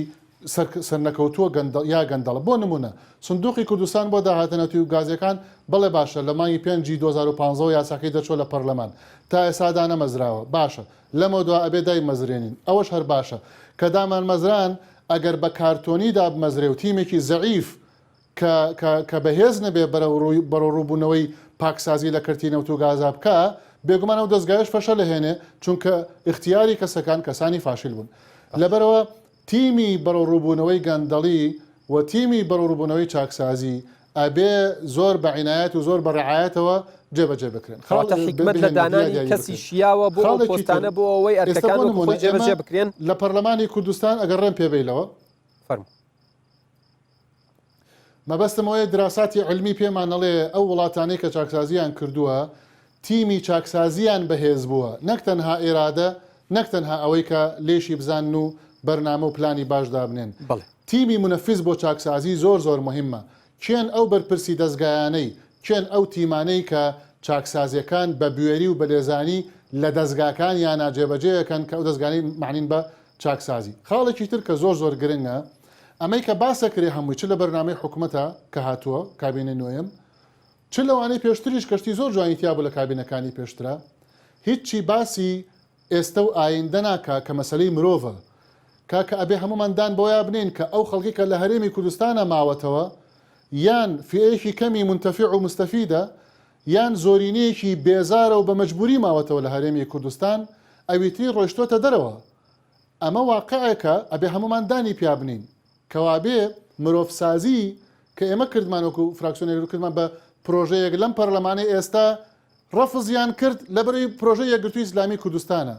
ئەوەیە ئەڵێم چاکسازی نابێ بخرێتە ژێر ململانەی ئۆپۆزیسیۆن و دەسەڵاتەوە بیناکردنەوەی کەرامەتی مرۆڤ عەقڵیەتی مرۆڤ ئێرادەی مرۆڤ شەخصیەتی مرۆڤ گەشتبینی مرۆڤ هێزی مرۆڤ ناخی مرۆڤ ئەمەی کە 100 ساڵە لێ ئەدرێ ئەبێ بێتە پرسێکی نیشتیمانی من لێرەوە داواکەم لە سەرۆکی هەرێم لە سەرۆکی حکومەت لە بەرپرسی هەموو حزبە سیاسیەکانی هەرێمی کوردستان بیناکردنەوەی مرۆڤ کە مرۆڤسازیە بپارێزرێ لە ململانەی سیاسی و ببێتە ئەو هێڵە سوورەی کە هەمووان پشتیوانی لێ بکەن بۆی ببێتە دەستکەوت بۆ هەمووان نەک تەنها بۆ حیزبێکی سیاسی ئەم پرۆژانە پێمان ئەڵێن کە ئەبێ پاراستنی کەشتیەکە ببێتە ئەولەویاتی هەمومان نەک کەسێکمان بڵێن وەڵام من لەبەرەوەی ئۆپۆزیسیۆنم ئەبێ بچم ئەو بڕوخێنم چاکسازیەکەی بۆی کە کورسیەک زیاد کەم لە هەڵبژاردننی داهاتووە کە بێگومان ئەو تەوەجوهە هەڵەیە چۆن دەسەڵاتەکەش وا ئەزانێت کە بەداخەوە ئێستا لە پەرلەمانی کوردستانە ئەوە پەیڕەو کرا بەرامبەر بە فراکسیۆنی یەکگرتووی ئیسلامی کوردستان لەبەرەوەی کە لە فراکسیۆنێکی معارضەوەیە پرۆژەکەی ڕەفز بکرێ و هەڵبۆشێتەوە. سوپاسانەکەم هیوادارم لێرا و ڕێیانم وەڵامی ئێوەشتان بنەوە کاتمەوە لایەن. سوپاسانەکەم کاک دکتۆر. هەمومانی پێ نقمەبین هەمووشمان زەرەرەکەین. بەڵام پرسە نیشتیمانێکە وەعیە نیشتیمانێکە بێگومان ئەوە وامان لێکا کە هەمومان پشتیوانی لە چاکسازی استراتیژی نیشتیمانی بکەین کە ئەو بۆ یاداشنامە نیشتیمانیە ئەکرێ. یعنی ئەگەر دەسەڵات کە ئێستا زیاتر لە 180 کورسیەکانی پەرلەمانی کوردستانی هەیە ئەگەر مستەغنی بێ لە ئۆپۆزیسیۆن بڵێ ئێمە زۆرینین چیمان ویست تێپەڕێنین ئەوە ڕێک وەکو ئەوەیە کە کەشتیەکە معڕەسکەی بۆ ئەوەی کە بەڕۆڵی هەموو مەترسیەکی تر کە ململانەی ئۆپۆزیسیۆن و دەسەڵات چاکسازیەکان پەک ئەخاوەکو چۆن لە قۆناغی ڕابردووە پەکی خست و ڕۆژمان گەیشت بەم ڕۆژ پرسەکان نیشتیمانی بن کە سەروەری یاسا هاتەدی هێز پشتیوانی لە سەروەری یاسا کرد ئەو کاتە ململانی ئۆپۆزیسیۆن و دەسەڵات لە ناو کەشتیاکەین کاممان باشتر و بوێرتر و چاکتر خزمەتی کرد بە ئەو بیباتەوە پیرۆزی. سپاس کاک حاکم ئەحمەد بەنسبەت ئێوەوە ئێوە کە دەستەیەکتانەیە ناوی دەستەی دەستپاکیە چەند گرنگە ئێوە پاڵپشتی لە هەنگاوەکانی حکوومەت بکەن و چەند گرنگە ئێوە دەسەڵاتی فعلیتان پێ بدرێت لەوەی کە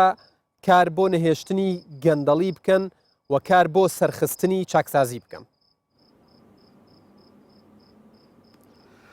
بەڵێ کاک گیارگەرەوەڵا خۆ پرسیارەشی گرنگە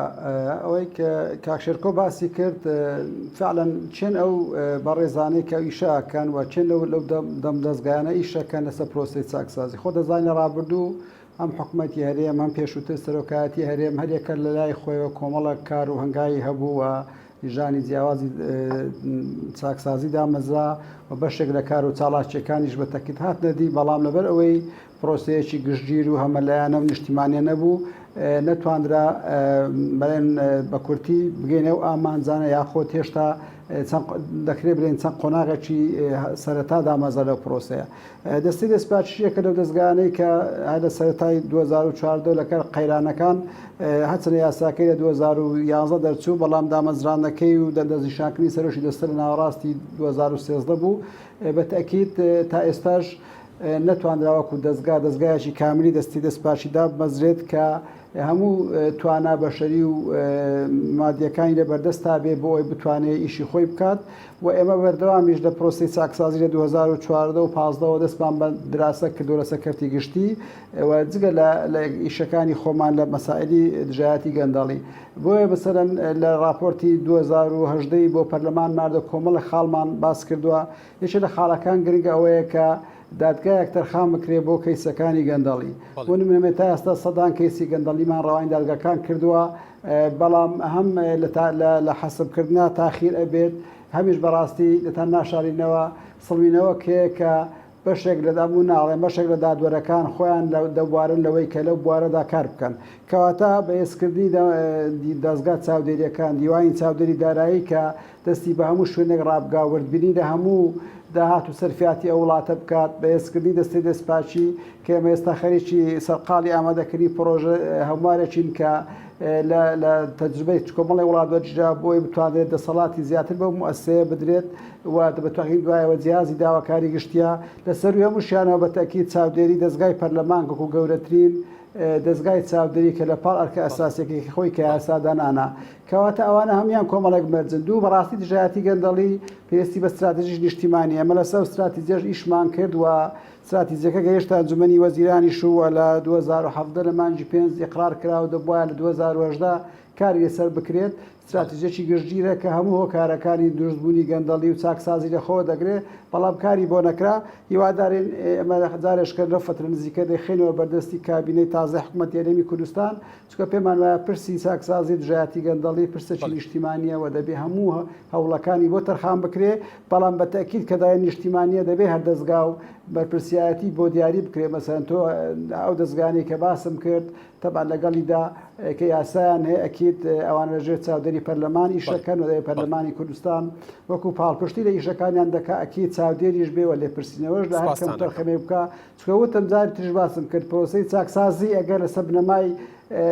سەروەری یاسا و لێپرسینەوە دروست نەبێ دەکرێت خودی ئەو مؤسساتانەی کە چاکسازیش دەکەن جارشکە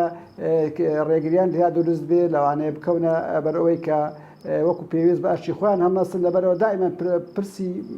پەرەنسیبی لێپرسینەوە لە چاو لەگەڵ پەرەنسیبی شەفافیت لە هەنگاوەکان لەگەڵ سەروەری یاسا ئەو پرۆسەیە بۆ هەموو پرۆسی چاکسازی ڕاستە و بۆ هەموو ئەو دەستگایانەش ڕاستەکە لەو پرۆسەدا بەشدار دەبن. بەڵێ سوپاسانەکەم کاک حاکم ئەحمەد کاک عەلی لە قسەکانی دکتۆر شێرکۆ جەودەت زۆر باس لەوە کرا کە تەنها ئیرادە کافی نییە تەنها هەبوونی بەرنمەیەکی کارنامەیەکی باش و بەهێز کافی نییە بەڵکووە بێ بزانین ئەو وەک ئەو کەسانە کێن کە چاکسازیەکەن و قسەشی لەسەر ڕۆڵی ئۆپۆزیسیۆن کرد ئاماژەی بە چەند نمونەیەکدا کە لەبەرەوەی تەنها لەبەرەوەی یەکگرتووی بۆ ڕەت کراوەتەوە ئایا بەم نەفەسە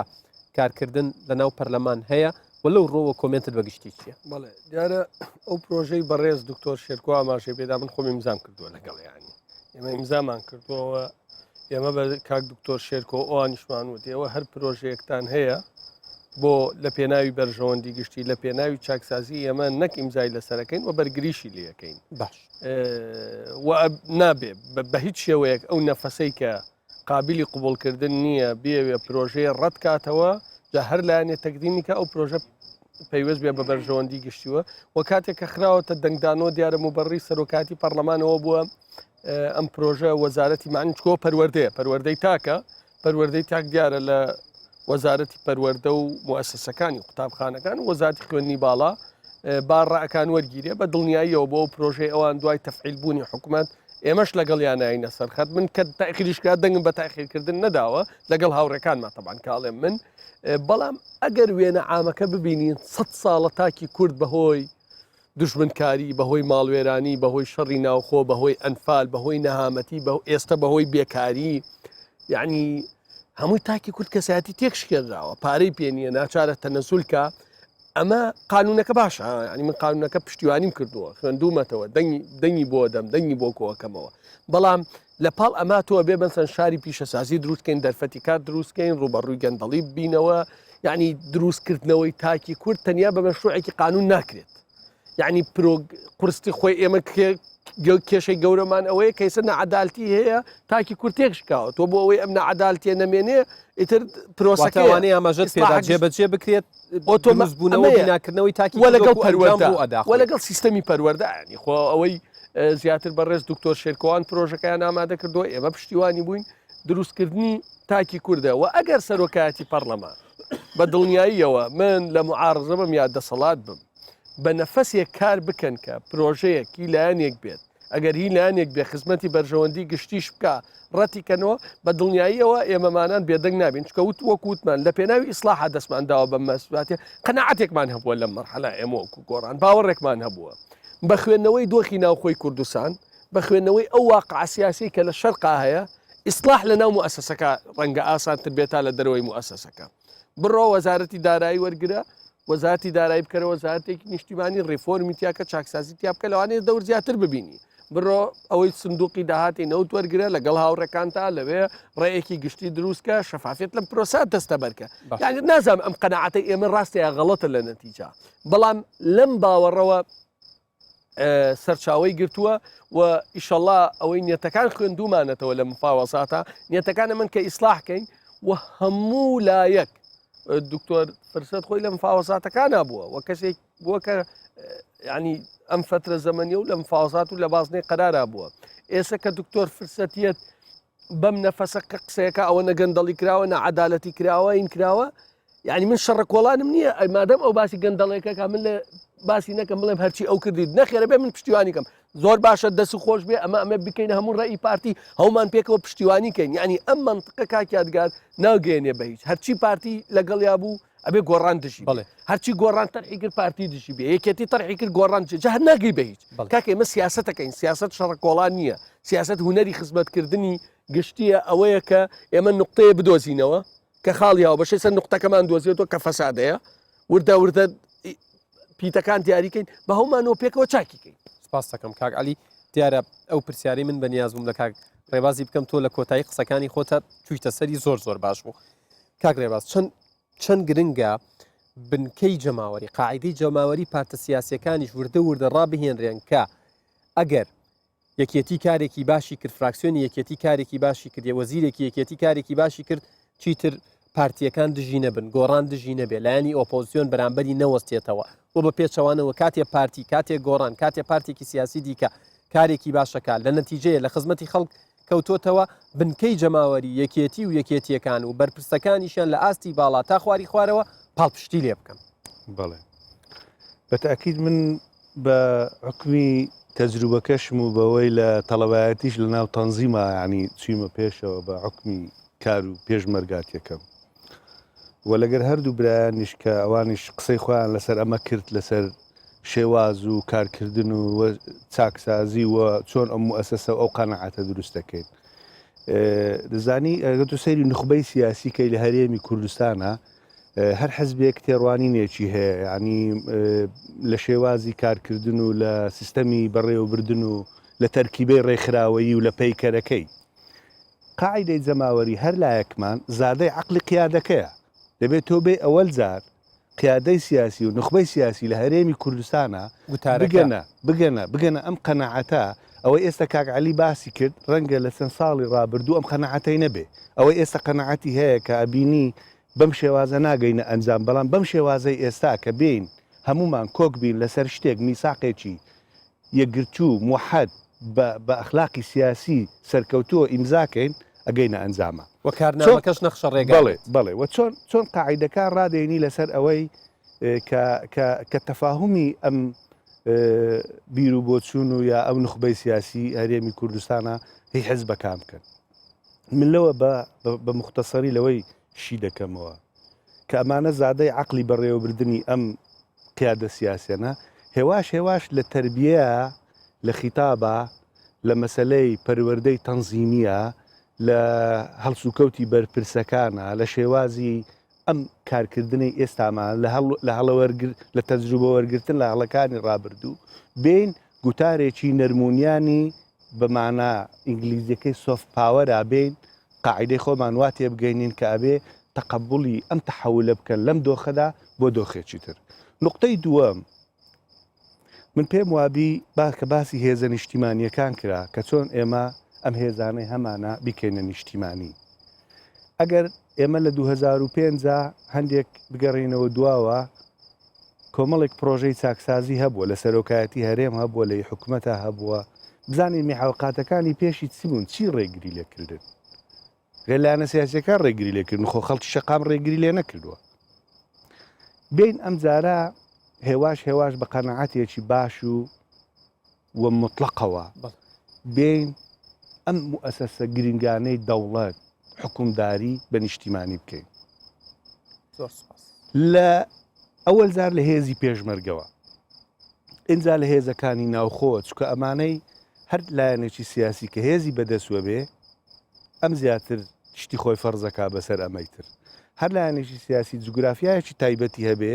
ئەویش خۆی فەرزەکا بەسەر ئەوەی تر و حیساباتی تر لێکە دەینەوە بە مختصری لە بینی زۆنی زەرد و سەوزە نیوەی سەوز و نیلیە یعنی ئێمە ئەبێ بین ئەگەر ئەم مؤسساتانەمان بە قەنەعەتەوە ڕێخستەوە دوجار ئەم شێوازە گوتارە یا هەڕەشەیە یا دوو ئیدارەی ئەوانەش هێواش لە ئەنجامەوە ئەتوانی دایبەزێنینە بنکە جەماوەریەکەش گوێ لە ڕای سەری خۆی لەسەرێگری ئەبێ هێواش ئەمانش وا لێکەین تەقەبولی ئەم مەسەلەیە بکە ئەم کاتە زۆر جاریش لە گوتاری سیاسیان جێت لە مەسائلی مەقعد و ناو پەرلەمانی شەبێ کە ئەبێ من بۆندە مەقعدەیە ئەمەوەندە مەقعدە نەتوانم حکومڕای لە کوردستانە بکەم بۆیە لە دوایین جار ئەگەر ئێمە هەمومان مؤسساتە نیشتیمانیەکانمان دروست کرد دڵنیایی تەمینماندایە خەڵکی خۆمان و هاوڵاتی خۆمان کە یاسا سەروەر بێ هێزەکان نیشتیمانی بن ئەبێ هەموو لایەکیش دەنا احتراف بە ئەنجام و نەتیجەکانی هەڵبژاردن بکە بەپێی ئەو مەقعدەی هەیەی حکومڕای لە هەرێمی کوردستان. دەکەم کاک رێباز دکتۆر فرسەت باس لەوە کرا کە بۆیەم پرسیارە لە تۆوەکەم چونکە جەنابتان لە لیژنەکانی دانوستان حزورتان هەبوو ئاگاتان لێ بۆ کەسانی دیاریەکرا چۆن دیاریکران بۆ دیاریەکران باس لەوە کرا دکتۆر شێرکۆش ئاماژەی پێدا کە گرنگە بزانین کێیە دەستەکە بە چاکسازی کێیە هەنگاوەکانی چاکسازی لە کوێن و پێگە و بڕگە جیاوازەکانی بڵێن ئەو بەشانی گەندەڵی تیا و بەشانی خراپ بەکارێنانی دەسەڵاتی تیا جێبەجێەکات لە دیاریکردنی ئەو کەسانەیە چەند گرنگی بەوە دراوە کە ئەم کەسە چاکسازی پێ ئەکرێت و چەند گرنگی بەوە دراوە ئەو کەسەی چاکسازی پێس پێدراوە دژایەتی گەندەڵی پێس پێدراوە دەسەڵاتیشی هەبێت نەترسێت طبعاً کاگیادگار ئێستا ئەمە لە مەجلیسێکین بە هەموو ڕەنگە جیاوازانەوە و بەوش کە لە ئۆپۆزیسیۆنیشەوە هەستەکەی بەهۆی ئەو قۆناغە مەترسیدارەی کە لە ڕابردوو تێککەوتین کە لە لێواری داڕوخاندا بووین بەهۆی ئەو قەیرانە داراییە سەختەی بەسەرمان داهات هەستەکەی تەفەهومێکی نوێ لەسەر چاکسازی دروست بووە و ئەوەش ڕەنگی دایەوە لەم نەخشەڕێ و لەم هێڵە گشتیانە و ڕەنگی داوەتەوە لە ڕوئیای سیاسی نوێ هێزە سیاسیەکانی ینی هەستەکەی ئێستا تێڕوانینی هاوبەش زۆرە لە قسەکانی کاک عەلی لە قسەکانی کاک رێباز لە قسەکانی کاک دکتۆر ئەحمەد لە قسەکانی کاک دکتۆر شێرکۆ ینی ئەمە خۆی جێگای دڵخۆشیە و ئێستا ئەگەر خەڵکیش قسە بکە هەروەکو ئێمە قسەکە بۆیە ئێستا دەست پێ بکەین بە قۆناغی عملی من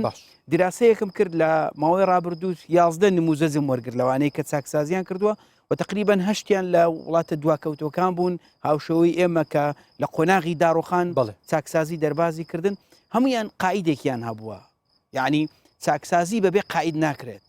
دەبێ پێشڕەوێکی هەبێ و هیچیش لەو چاکسازیانە بەبێ قوربانی نەکراوە و لە قۆناغی ڕابردوویەک لە کێشەکانی ئێمەوە بووە چاکسازی سەرتاسەری نەبووە و تحدی دووەم ئەوە بووە کۆمەڵێک خەڵک حەسانەی هەبووە کە چاکسازی دەست کراوە ئێمە نەمانتوانیوە لە دەرگای هەموو کەسێک دەین لە چاکسازی بۆیە ئەگەر بمانەوێت چاکسازیکی ڕیشەیی بکەین و فعلەن 4 ساڵی داهاتوو بتوانین بڵین ئێمە لەم قۆناغە گواستراینەوە بۆ ئەم قۆناغە دەبێت سەرتاسەری بێ دەبێت کەسیش حەسانەی نەبێ و بەڕاستی دەبێت ئیرادەیەکی هاوبەشمان هەبێ و لە مزایدات دەریکەین و وەکو دەستکەوتێکی نیشتیمانی سەیریکەین وەک نەکوەکو دەستکەوتێکی حزبی و بەسەراحەت دەبێت هەندێک شتیش ئیتر کۆتایی پێبێن زۆر باسی وەزیفەی گشتیمان کرد زەوی وەزعی خەتەرتر بووە لە وەزیفەی گشتی زەوی لەم وڵاتە لە مەترسیەکی گەورەدایە بۆیە ئێستا تۆ ئەگەر لە هەندێک ناحیە بتەوێت بنکەیەکی تەندروستی دروست بکەی حکوومەت ئەوەندە هەژارە لە زەوی 1000 مەتر زەوی نییە بیکاتە بنکەیەکی تەندروستی دەبێت لەم خەڵکانەی بکرێتەوە کە تەجاوزیان کردوتە بەڵام چەندین جێگا هەیە لە تێکی شارەکەیان لێ کردوتەوە تەلبەندیان کرد ئەوەندە زەوی قەتعقەت ئەکرا و دابەش کرا و دواتر وای لێکرا ئێستا حکوومەت لە خەڵکی دەستڕۆیشت و هەژارترە لە زەوی لەبەرچی بووە لەبەر ئەوەی خەڵکێک ڕێگەی بەخۆداوە صاحب نفوز بووە متەنەفیس بووە چەکی لە بەردەستدا بۆ یەک دڵم پێی خۆش کە لەم بەرنامەی کارەی کە حکوومەت ئیعلانی کراوێت دەبێت سنوور بۆ چەک لەم مجتەمەعەدا ئەم مجتەمەعە بۆتە مجتەمەعێکی چەکدار هەر لە هاوان و دۆشکەوە تاوەکو بیکەیسی و قەناس و چەکی قورس لە دەستدایە دەبینی کە دوو عەشیرەت بە شەردێن چی پێ یەکتر دەکەن ئەم حکوومەتە گەر بێ و حکوومەتێکی بەهێز بێ دەبێت بەدەستێکی پۆڵین ئەم مجتەمەعە لە چەک دابماڵێ بۆی بتوانێت محاسبەی خەڵکێک بکات نەک یاخی ببێت لە حکوومەت بۆیە بەڕاستی ئەرکێکی سەختە بەڵام مستەحیل نییە زۆر ئێمە دەتوانین لەم قۆناغە لەبەرەوەی بەیەکەوەین باوەڕ هەبی بەیەکەوە نەباین ئێستا نەمانەتوانی ئەمە بکەین بەڵام خۆشبەختانە ڕۆژی دەیمان کە وەزیرەکانمان بەیەکەوە سوێندیان خوارد و لەناو کارنامەشکاڵەیە ڕێز لە ئۆپۆزیسیۆنی پەرلەمانی دەگرین پێم وایە ئێمە دەسەڵاتین و ئەوانیش کە ئۆپۆزیسیۆنی تەواوکەری یەکترین و مادەم بەم هەناسەیە قسە دەکەین ئومێدێکی زۆر تروسکاییەکی زۆر لەناو هاوڵاتیان دروست بووە نابێ ئەم دەرفەتە لە دەست دەین والله ئەم دەرفەتەی ئەم جارە لە ئومێد دروستکردن کە بۆ هاوڵاتی هاتۆتە دەست لە دەستی بدەین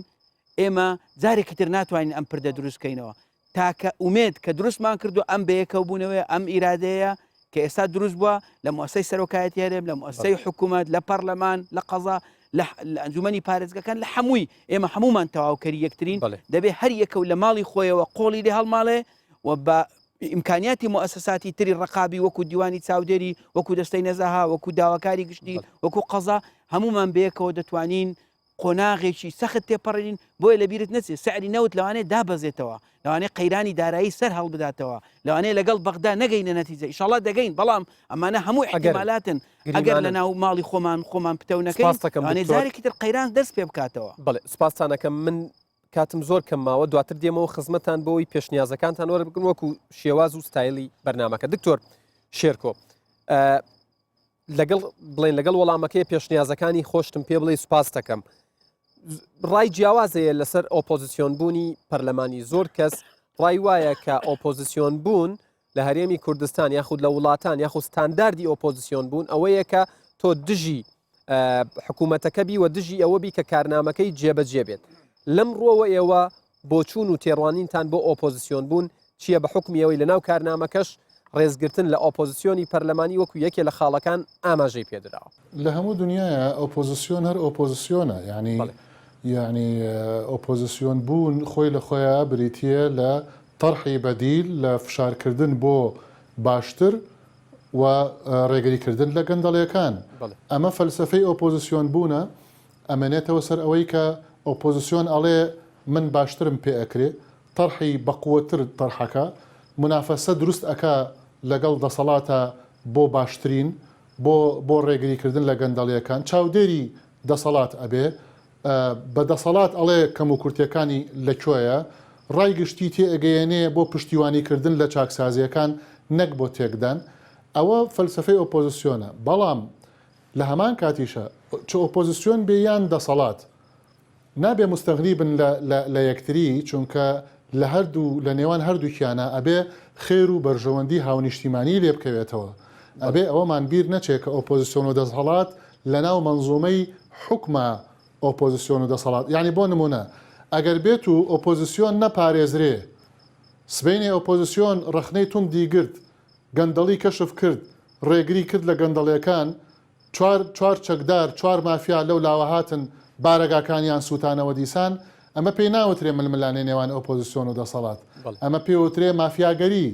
چونکە بۆ مؤسساتی دەوڵەت ئیشی خۆی ناکە. لەبەرەوە ئەبێ مؤسساتی دەوڵەتداری سەقامگیر بکرێ بۆی ململانەکە ممکن بێ، بۆی ململانەکە بێتە دی. باسم لە کەشتیەکە کرد لە سەرەتای بەرنامەکەوە کە ئەو کەشتیە ئەگەر بریتی بێ لە هەرێمی کوردستان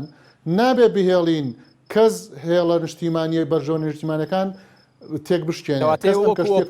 ڕێگریت لەوەش دەکەن کە ڕایەک یاخود بەڵام بە هەموو یاخود هەوڵێکە بێت ئەم کەشتیە بکەین. ئەبێ ئۆپۆزیسیۆن و دەسەڵات نەهێڵن کەشتیەکە کورد بکرێ، نەهێڵن کەشتیەکە نقم ببێ، بەڵکو ئەبێ بە هەردووکیان کەشتیەکە تۆکمە بکەن بۆی لە ناو کەشتیەکەیە هەردووکیان بتوانن ململانەی خزمەت بکەن بۆ ئەوانەیە کە لە ناو کەشتیەکەیان و لە دەرەنجامەکانی پیرۆزی بێ. یعنی منافەسەی ئۆپۆزیسیۆن و دەسەڵات چوارچێوەیەکی ئەوێ ئەو چوارچێوەی پێوترێ مؤسساتی حکومڕانی مؤسساتی دەوڵەت، ئەوەی کە پێوترێ حکومڕانی دروست کە پێوترێ گود گەڤەرنس کە من دکتۆراکەم لەوەی هێناوەتەوە، ئەو مەنزومەی حکومڕانیەیە کە گەشەپێدانی مرۆیی و گەشەپێدانی تاک بۆ ئێستا و داهاتوو ئەهێنێتە دی، کە تەنها بە پرۆژەی مرۆڤسازی لە ناو پەروەردەیە نایەتە دی، بەڵکو ئەبێ لە پاڵیشیا مؤسسات و سەروەری یاسا ئەو خاڵانی لە سەرەتای بەرنامەکە باسمان کرد لە پاڵیا ئەوانەش هەبن. بۆیە کەوابێ ئەبێ ڕۆیە گەورەکە ڕسمە گەورەکەمان لێ تێک نەچێ. ئێمە هێشتا هەرێم نین بە تەواوەتی، ئەوە تا قەسفی دێهاتەکانمان ئەکرێ، ئەوە تا وڵاتانی ئەملا ئەولا، ئەوە تا بەغا، هێشتا هەرێم نین ئێمە بە تەواوەتی. ئەبێ ئەم هەرێمە بکەین بە هەرێمێکی مؤسساتی. ئەو کاتە ئۆپۆزیسیۆن و دەسەڵات لە چوارچێوەی یاسایە چۆن ململانەکەن بۆ خزمەتکردنی خەڵک بابیکەن. زۆر سوپاس دکتۆر حاکم. کاتی پرسیارم نەماوە، تەنها پێم بڵێ پێشنیازەکانتان بۆ ئەوەی کابینەی نۆیەمی حکوومەتی هەرێمی کوردستان کابینەیەک بێت لە ئاست کارنامەکەی خۆی و لە ئاست چاوەڕوانیەکانی ئێوە و هاوڵاتیانی و کۆمەڵانی خەڵکی کوردستانیش بێت. زۆر بە کورتی. زۆر سوپاس. دیارە وڵات تەفعیلیە و خاڵەکانی چاکسازی هەمووی هەندێک میکانیزمی تێدایە. لە بەنسبەت ئەوە ئەمە یەک لە پێشنیارەکان پێمان باشە استراتیژی دژایەتی گەندەڵی جارشکە بخێنەوە بەردەستی حکومەت و حکومەت بە چاوێکی داشکە بیخوێنێتەوە و دەکرێت هاشەوەی بەغدا ئەنجوومەنێکی باڵای دژایەتی گەندەڵی یان ئەنجوومەنێکی باڵا بۆ سەرپێشتکردنی و جێبەجێکردنی و استراتیژیە و بەشداری لایەنە ئەساسیەکانی تێدا بێواتەدا دەستگا چاودێریەکان و سەرۆکایەتی حکومەت بۆ میکانیزمێکیش بۆ چاودێری پەرلەمان ئەسا پرۆسە بدۆزرێتەوە. بەنسبەت ئەوانی تیش بەتەکرد ئێمە خۆمان بەرنامەمان هەیە بۆ سەرجەم خاڵەکانی چاکسازی پرۆژە و پێشنیاری نووسراو لە داهاتوێکی نزیکە حازرەکەین و دەدەینە سەرۆکایەتی حکوومەت بۆ ئەوەی بتوانین بەشدار بین لە پرۆسی چاکسازی بە شێوەیەکی کارە وەکو لە ڕابردووشا کردومانە. سوپاسانەکەم کاک حاکم کاک عەلی پێشنیازەکانتان کورت سوپاسانە کورت و پوختە بێ بە کۆمەڵێک هەنگاوی سەریع ومێ دەکەم دەست پێ بکە وەک چۆن بڕیاری لێە وا بکەین لەم ماوەی مانگونیوە یاسای چاکسازیەکە ئامادەکەینەوە بۆ ئەوەی لەگەڵ دەستپێکی خولی نوێی کاری پەرلەمانی یا پەسەندیکەین و زوو سندوقی داهاتینە و تەفعیلکەینەوە پاشان ئەو مؤسسەی بڕیارە پێک بهێنرێت لە دامەزراوە فەرمیەکان نەک مؤسسەیەکی تر تەشکیل کرێت سەر لە نوێ بۆ چاکسازی و ڕوبەڕووبوونەوەی گەندەڵی دروست بکرێت وە کۆمەڵێک قەرار و بڕیاری خێرا پەیوەست بە زەوی و زەوی مساتەحە و سیمکردنی ئەو ملیۆنان مەترە و پرۆژەکانی وەبەرهێنانی چکە گەندەڵی زۆر گەورە لە وەبەرهێنانە هەیە ینی وەبەرهێنانیش وەکنەوت یەک نمونەی بەسیتە بۆ باس بڵێ طبعاً کە ئەماڵێم لە سلێمانی لە هەولێریش هەیە خەڵکەیە زەوی بە بەلاش وەرگرتووە داوێتەوە بەرهێنەرێکتر بە 90 ملیۆن دلار بە سێ وەرەقەی ئەیفۆر زەویەکەی وەرگرتووە داوێتی بە یەکێکی تر بە 90 ملیۆن دلار چەندین بەڵگە و نمونەی وامان لایە ئەمانە کۆمەڵی قەراراتی سەریع ئیسلاحی دەکە من پێم وایە ئەم 5-6 بکرێت ئەمەشتی گەورن لە ماوەی ئەم 6 مانگیەکەمە ئاهێتە قوتێ دروستەکرێ شتەکانی تر زۆر ئاسانترێنە پێ سپاسانەکەم کاک رێباز پێشنیازەکانتان وڵای من بە دوو خاڵ باسی دەکەم یەکیان حکومداری بە عاتیفە ناکرێ ئەبێ بەڕاستی لەم حەدا لە نەوعی جەریمە و لە نەوعی مخالەفات و جینایەت هەر شتێک گەندەڵکاری خراپەکاری کە بە قانون تەسبیت دەکرێت بەڕاستی دەبێ هەموو لایەکمان کۆک بین لەسەری کە قاسی بین بەرامبەری لەسەر مەبدەئی عقوبات جەزرا لێجانی و ڕەفعا للآخرین یعنی خەڵکی تریش چاوی لێ نەکات دووەم من لە ڕووی سیاسیەوە پێشنیازێکم هەیە کە حکوومەتی هەرێمی کوردستان و فەرماگەی پەیوەندیەکان و حزبەکان کۆک بن لەسەر ئەوەی ئەم تەشقەرە و زیان بەخشیە و زیانی گیانانەی پێمانەکەوێت لە حدودەکانە حزبەکان و حکوومەتی هەرێم بە فۆرمێکی موحەد هەڵسوکەوت لەگەر هەموو حزبە میوانەکانی هەرێمی کوردستان بکە بۆ ئەوەی چیتر ئەوانیش دەرفەت نەقۆزنەوە و زیانمان پێ نەگاوە چیتر ئێمە نەبینە زەحیە و قوربانی سپاسانەکەم دکتۆر فەرسەت لە چوارچەوەی قسەکانتە شوێنێکی فریانە کەوتین باسیکەین باسی زەریبە و باجیش بکەی خراپ بەڵێ من دوو قسە هەیە دەمەوێت بیکەم لە کۆتایی ئەم بەرنامەیە طبعاً یەک لە خاڵەکان کە تێدایە مەسلەی باج پێداچوونەوەیەتی و چۆنیەتی ڕێگرتنە لەو تەهەڕوو بە زەریبیەی کە هەبووە لە ماوەی ڕابردوو و بە شێوەیەکی واشبی تەساعودی زەریبە لەسەر خەڵکی هەژار و دەرامە نەبی زەریبە لەسەر ئەو خەڵکانەبی کە مەبالغی زەبەلاحیان هەیە لە وڵاتە و کۆمپانیای گەوریان هەیە بۆ ئەوەی بەوان پشکدار بن لەگەڵ حکوومەت بۆ سەلە زەریبە بۆکو یعنی مساهمەیە لەگەڵ حکوومەت بۆ بەڕێوەبردننی ئەم وڵاتە کە لە زۆربەی وڵاتانی دنیا زەریبە یەکە لە مەسادری ئەساسی داهات لە وڵاتە بەڵام من دوو پێشنیازم هەیەیان دوو خاڵم هەیە کە بەڕێی من زۆر گرنگن